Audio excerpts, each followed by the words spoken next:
Hello, networkers, and welcome back to another episode of Ask the Network Engineer, where I will answer one of your questions. And this question is from Tanya Brown, and she asks, as a woman in IT, and it's great that your wife works with servers, I have often found environments to be very male centric.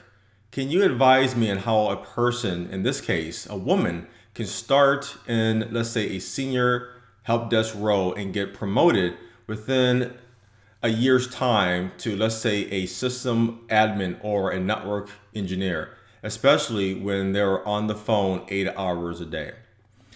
Thanks for your attention to my question in advance.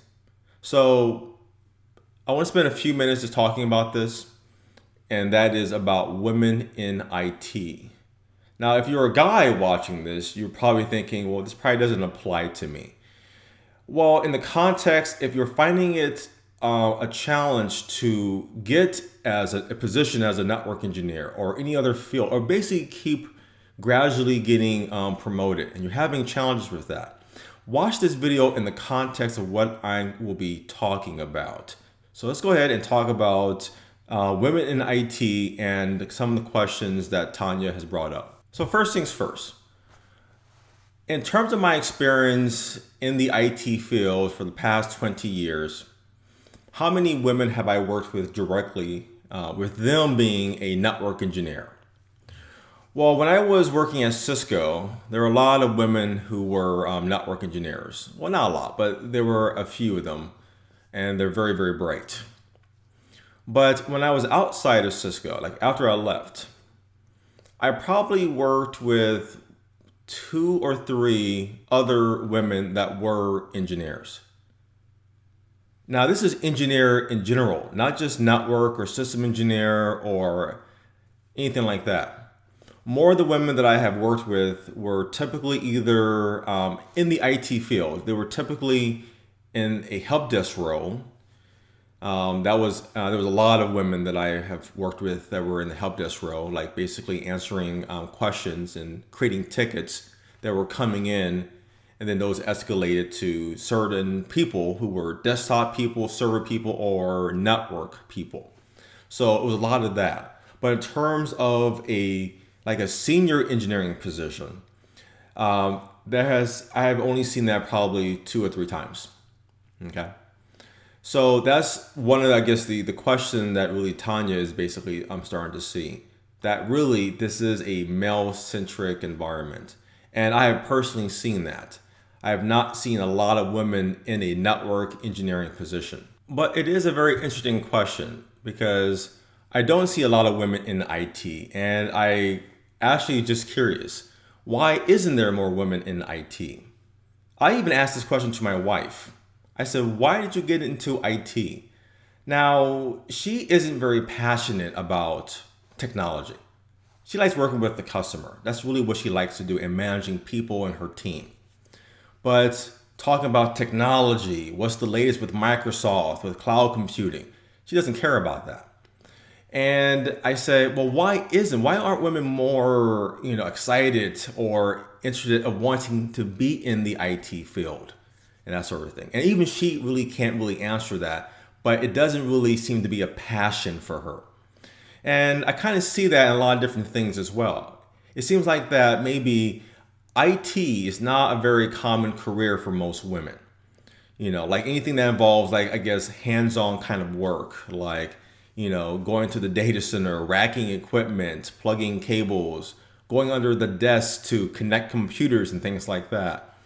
Same thing could be like how many women you see that are construction workers, that can, basically make a fence or fix a fence that could be broken around a house, or maybe an electrician or a plumber.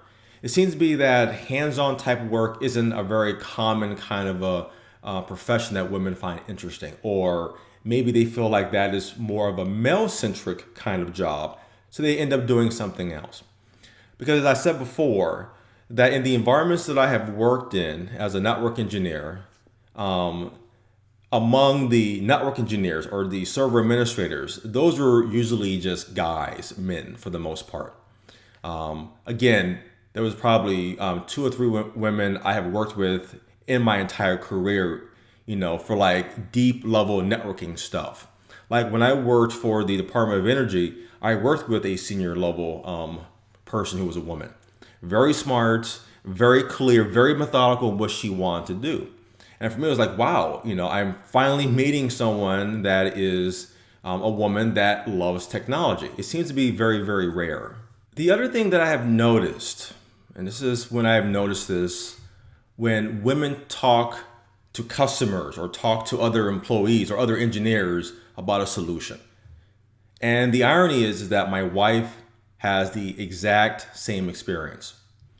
That when she talks about, hey, here's my recommended solution for some server, Microsoft cloud-based solution and how we want to virtualize, she realized that her colleagues don't really take her seriously in terms of what she recommends for a solution.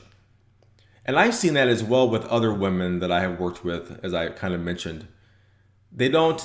People don't seem to take them seriously. It's kind of like, okay, yeah, but we'll do something else. That's kind of rude. It's insulting. And I actually don't know where that's coming from. I get the impression that maybe some men who are part of IT, and probably more of the cocky, big-headed people who think they know everything, I think maybe they're trying to, maybe it's their way of saying, this is a man's career, you should go somewhere else. It's very rude though, and it makes women feel very not respected, and they don't deserve that. They should be treated based on the skills that they're providing for their team. Simple as that. And that's how my wife feels sometimes. When she used to work for like different companies as a server administrator, and when she is asked about, hey, what do you recommend for this? So she gives her recommendations. Her team just ignore her, they talk over her, and eventually they come up with the same solution that she said like an hour ago. Plus, she was more certified than everyone in her team. She was a full-fledged MCSC, basically an early certified person, and there was no one in the company that had that kind of certification. But they never took her seriously. So I have also seen the very same effect for other women who are trying to offer their expert opinion on this kind of very similar things. But if it's somebody in the help desk who's just answering phone calls and they say, oh yeah, we should do this for the customer, then we listen. So I really think there's probably some kind of vibe where if women aren't taken seriously, that they probably don't want to be in those professions because they won't be treated as equals among their peers. So the biggest advice I could really give you, Tanya, and any other woman who's watching this particular video right now, or any guy right now who's watching this and you felt like no one's taking you seriously, okay? That does happen in other environments. I have worked on particular projects and certain people start talking, guys or girls, but particularly guys, and people just don't take them seriously. The main advice I can give you is this, okay? It's a little tough, but you have to work even harder, much harder than you probably have worked before.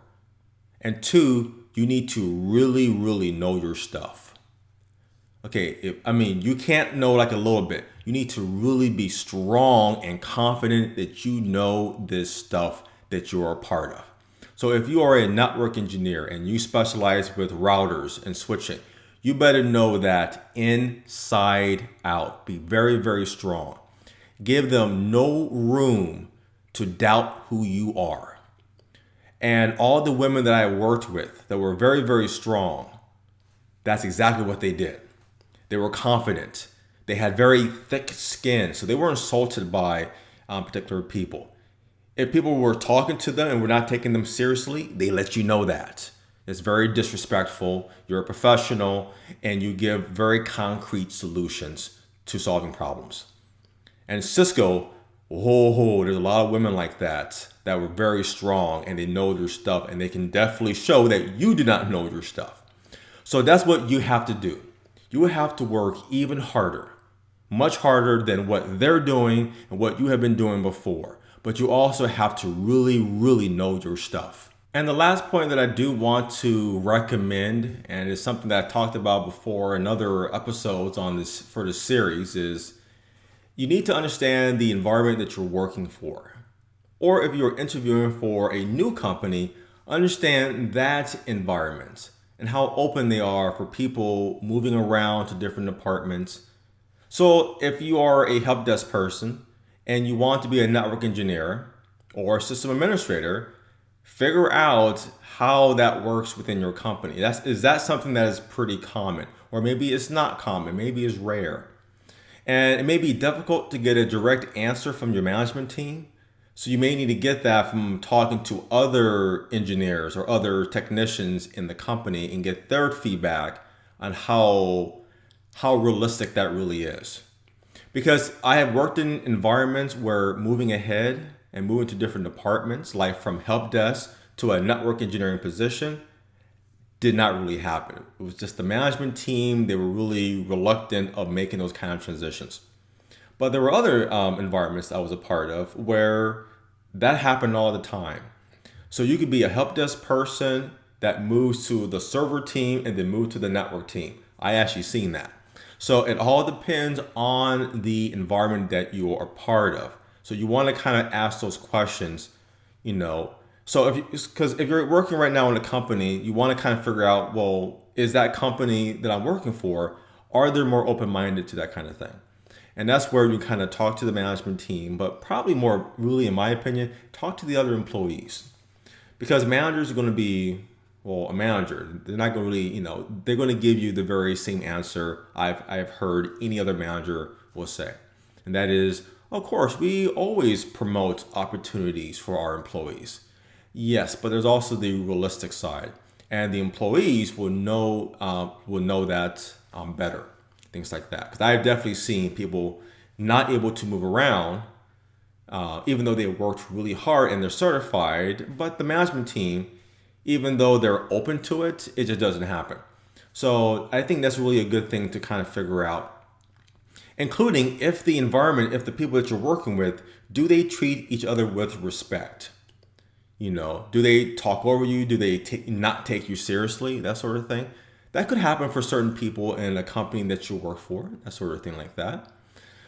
If it happens for like everybody, like if everyone treats certain people, look, when I worked for an ISP, kind of shortly after I worked at Cisco. I think I mentioned that before. And the network engineering team, all of them were just complete assholes. I apologize for saying a bad word. I don't want to do that. I believe in being professional, but that's the only word I can articulate for you guys to understand. These guys were such bad people. They insulted people. They said mean things to people's face. They really basically blocked people having opportunities for moving ahead. I was lucky just to move ahead, okay? But I think the big part of that, which is what comes back to what I initially said, I wasn't bullied by those guys, okay? I just worked extra hard.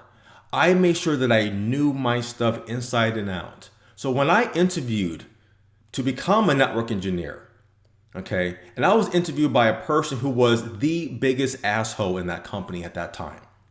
I mean, everybody was intimidated by him. He was mean, he was rude, he said insulting things, he did not take no one seriously. And I stood there, did the interview, and blew it out the park. And that's where I think I've definitely learned about being confident and really knowing your stuff. Because when you do that, nobody can touch you because they don't have nothing really to attack you with. So that's why I really tell for you guys, if you come off that you're not confident, if you're not really sure on who you are and what you know, they're going to see it.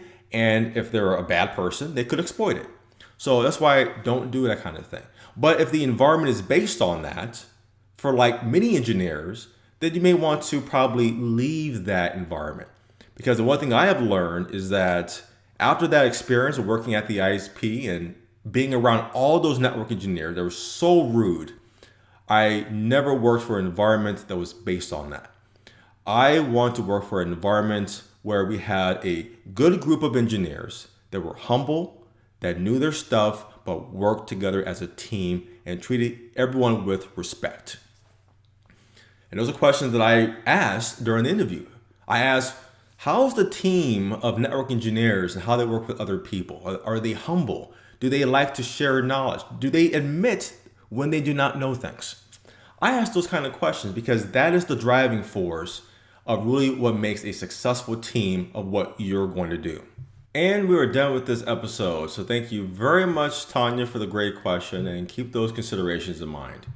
And as always, I want to hear from the rest of you guys. So if you have any questions about being a network engineer or anything in the networking field, post your questions below in the comments and your question will come up in a future episode on this channel. So thank you for watching this video. Please subscribe to our channel. That means a lot. And also check out our practical training on our website at rodhub.net and support what we do. So until next time, keep networking.